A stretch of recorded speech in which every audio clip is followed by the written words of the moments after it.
Hello hi అండి, అందరికి నమస్కారం. Welcome to my channel.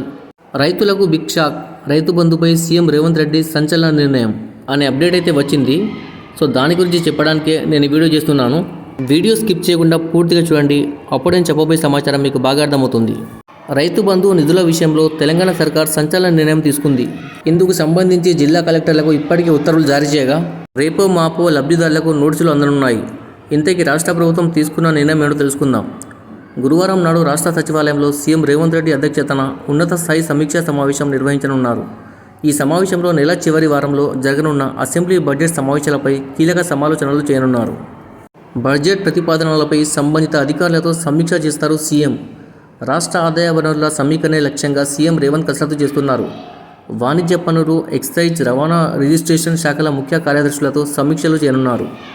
అంతేకాదు భూముల విషయంలో రేవంత్ సర్కార్ కీలక నిర్ణయం తీసుకున్నట్లు తెలుస్తుంది. భూముల విలువ పెంపు సహా తదితర అంశాలపై ఈ సమీక్ష సమావేశంలో చర్చించనున్నారు. గత ప్రభుత్వంలో వ్యవసాయేతర భూములకు ఇచ్చిన రైతు బంధు నిధులను రికవరీ చేయాలని ప్రభుత్వం భావిస్తున్నట్లు అధికార వర్గాల సమాచారం. ఈ విషయంలో ప్రభుత్వం ఇప్పటికే కలెక్టర్లకు ఆదేశాలు జారీ చేసింది. రేపో మాపో రైతు బంధు నిధుల రికవరీకి సంబంధించి లబ్ధిదారులకు నోటీసులు జారీ చేసే అవకాశం ఉందని తెలుస్తుంది. అయితే దీనిపై ప్రభుత్వం నుంచి ఇప్పటి వరకు ఎలాంటి అధికారిక ప్రకటన అయితే రాలేదు.